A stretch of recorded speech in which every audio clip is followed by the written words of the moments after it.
What do you fantasize about? Justice. A good person does the right thing, even when no one's looking. That's how she likes it!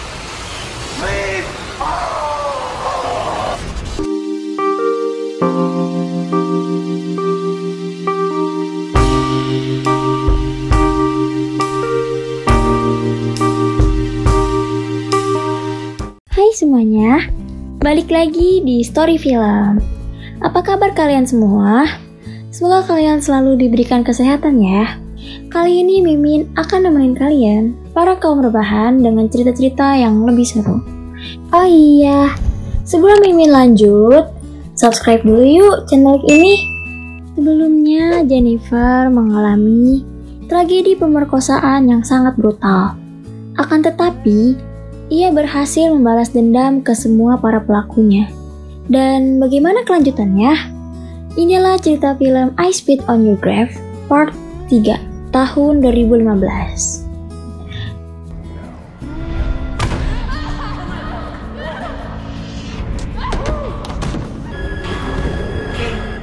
Di awal film kita diperlihatkan Jennifer yang terbangun dari mimpi buruknya seperti ia masih dihantui oleh kejadian masa lalunya yang membuat ia trauma besti. Jennifer ditemani oleh seorang psikiater. Di sana Jennifer diketahui sebagai korban pemerkosaan, tapi mereka tidak tahu kalau Jennifer telah membunuh para pelakunya. Oh iya, saat ini Jennifer telah pindah ke kota New York dari kota sebelumnya dan mengganti namanya menjadi Angel alias Jen. Tujuannya untuk mengelabui para polisi. Dan saat ini Jen tidak lagi menulis novel, melainkan ia bekerja di kantor swasta yang lokasinya juga di New York. Setelah tragedi itu, Jen jadi bersifat dingin, terutama saat pria yang ingin mendekatinya, termasuk juga kepada Matthews atau kita panggil aja Matt, yang merupakan teman rekan kerja Jen yang hanya mengajak Jen untuk berteman. Ketidakpercayaan Jen kepada pria-pria buaya buntung karena ia masih menemui siluman buaya darat yang seperti ia temui sebelum-sebelumnya. Ya, sepertinya dia masih trauma ya guys. Karena traumanya yang masih mengganggu, dokter yang menyarankan Jen untuk bergabung dalam suatu komunitas di mana anggotanya merupakan korban-korban kekerasan seksual. Komunitas ini dipimpin oleh Lane. Di sana mereka bisa saling bertukar cerita, meluapkan emosi tentang pengalaman masa lalu, dan berbagi pendapat. Tapi, di sana Jen masih bersifat dingin dan menutup diri. Ia tidak menceritakan tragedi yang dulu pernah dialaminya. Terlihat Jen dihampiri oleh seorang pria yang lumayan tua lah ya, yang bernama Koska. Dalam hati Mimin, siapa weh yang bikin si Koska ini jadi trauma karena kekerasan seksual anjay?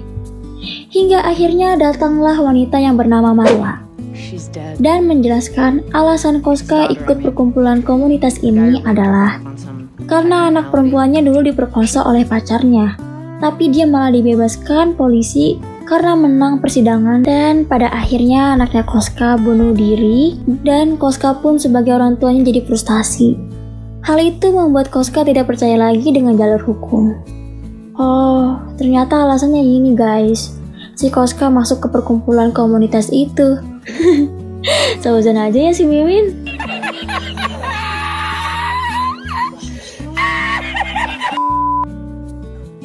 Sorry. Marla dan Jen akhirnya mengobrol cukup panjang kali lebar kali tinggi hingga mereka pulang ke rumahnya masing-masing. Dalam perjalanan pulang, lagi-lagi Jen diganggu oleh perkumpulan pria bangsul. Marla yang kebetulan melihat hal itu datang untuk membantu Jen, mengatakan kalau mereka pasangan lesbi. Sejak kejadian itu, Jen terlihat makin akrab dengan Marla. Hari berikutnya di kelompok itu, mereka mendengarkan curhatan salah satu anggotanya yaitu yang bernama Casey. Ternyata Casey ini sering dipau-pau oleh ayah tirinya. Orang yang kayak gini nih harusnya dikebiri. Sepulang dari sana, Jane dan Marla bertemu dengan pria tua yang sedang mabuk. Marla pun iseng menjahili pria tua itu yang sedang mabuk.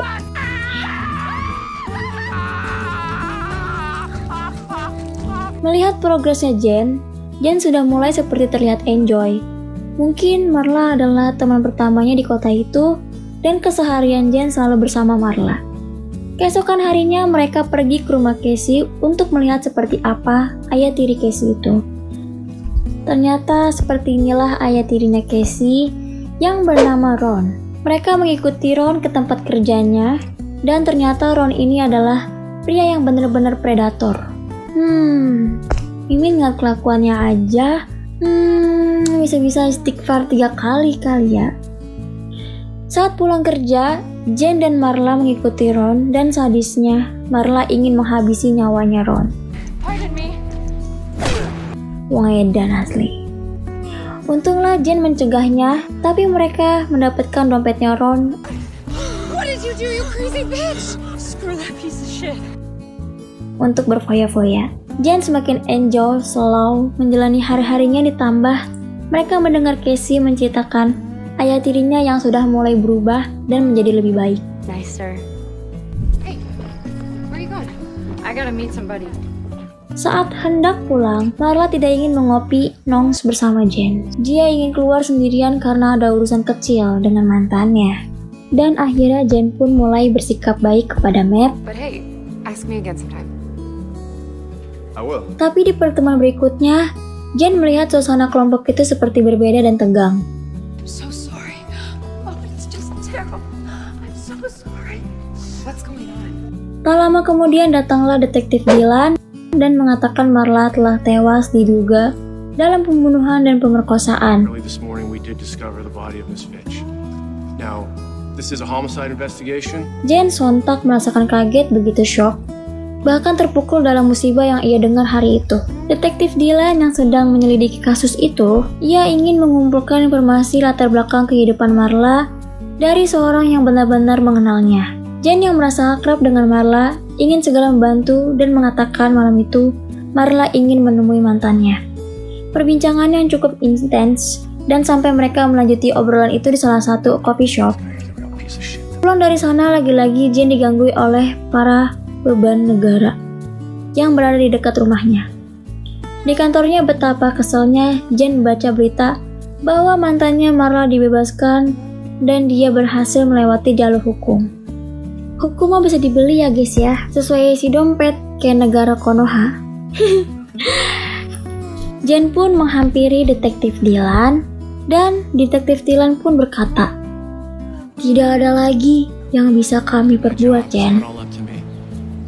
Akhirnya hal itu membuat Jane semakin kesal dan ia memulai berpikir untuk bertindak sendiri.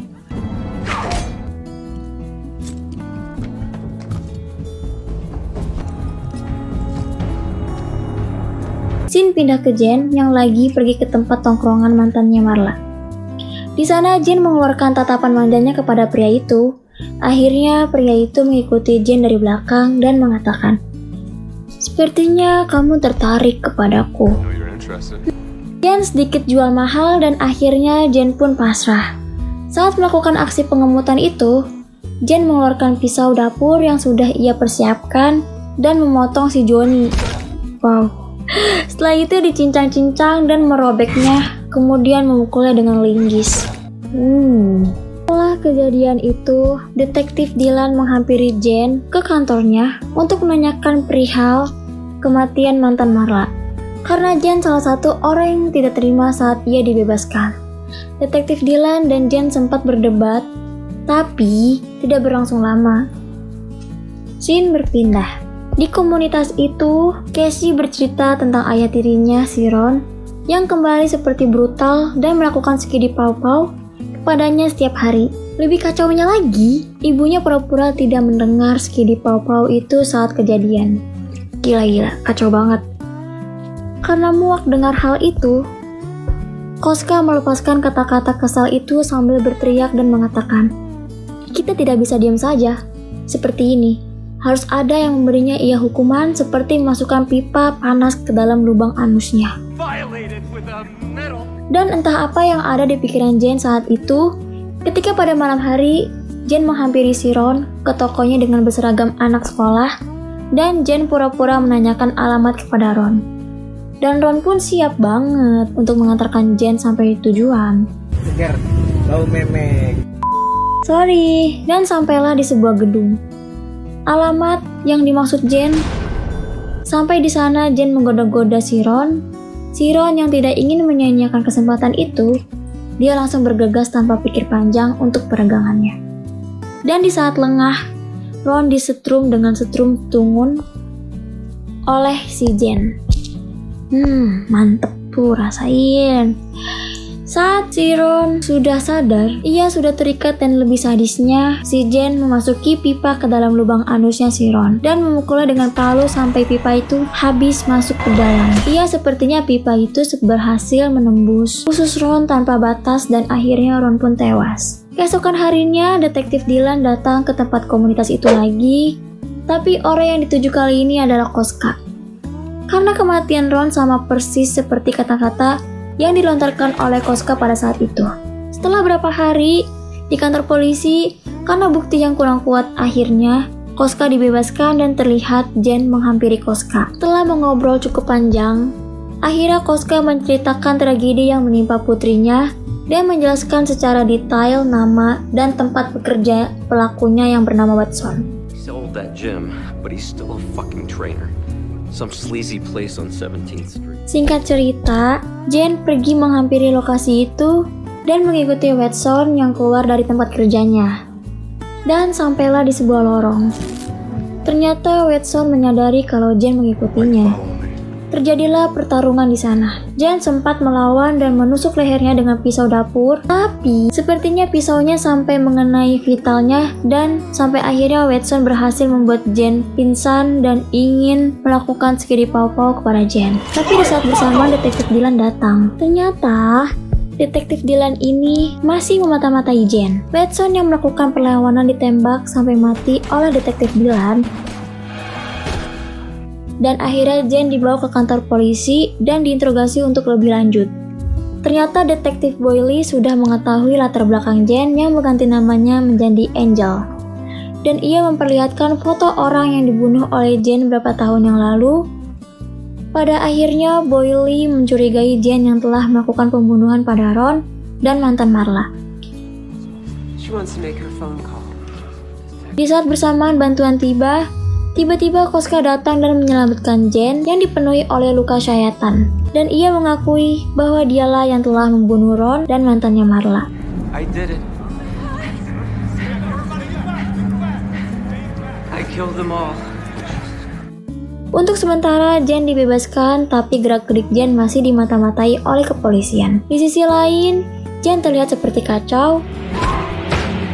Akhirnya Jane keluar lewat pintu belakang untuk mengelabui polisi yang ada di depan rumahnya. Jane keluar dengan dandanan yang bisa dilihat sendiri gimana looks-nya ya. Dan bertemulah Jane dan Matt. Ia mengajak Matt untuk kobam, tapi Matt yang melihat Jane seperti orang mabuk, dia ingin mengantarkan Jane pulang. Tapi niat baik Matt dianggap buruk oleh Jane. Jane kemudian menodong pisau kepada Matt dan untunglah Matt berhasil lari dari sana. Hak tinggi yang menyebalkan dibuang. Di sisi lain, detektif Dylan terlihat seperti mengikuti Jane dan sampailah Jane di sebuah taman. Begitu senangnya Jane mendengar seorang pria menggodanya. Hey, honey. Showed it off, huh?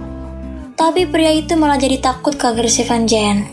Pada akhirnya Jane bertindak seperti lembut, tapi pisau dapur sudah siap siaga menanti burung ababil pria itu. Karena tidak sabar,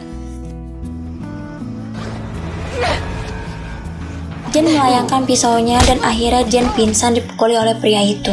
Saat pria itu menenangkan si Jane, di sana datanglah detektif Dylan. Jane yang sudah tidak kekontrol memukul pria itu.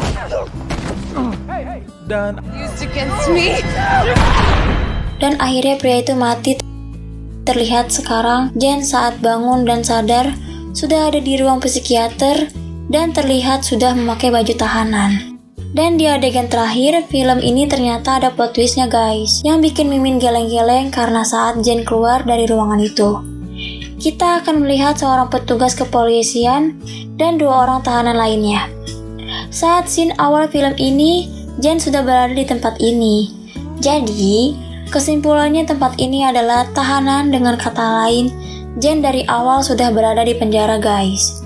Dan di seperpanjangan jalan cerita, kita juga akan melihat petugas kepolisian yang merokok di pekarangan dari jendela ruangan Jane. Di sini kita bebas menyimpulkan, mungkin saja Jane dari awal sudah berada di tahanan dan diwawancarai oleh dokter yang menangani kasusnya, di mana Jane makin tak terkendali karena kejadian yang sama selalu terjadi di sekitarnya. Akhirnya membuat Jane berpikir bahwa pria yang berbuat baik itu hanya menginginkan sesuatu darinya. Dan akhirnya film pun selesai. Ya begitulah akhirnya cerita dari film I Spit on Your Grave part 3. Apa kalian setuju kalau Mimin bahas yang part 2-nya? Supaya kalian bisa membayangkan alur cerita dari film tersebut. Kalau kalian pada setuju langsung komen di bawah ini ya. Akhir kata sampai jumpa lagi. Bye-bye.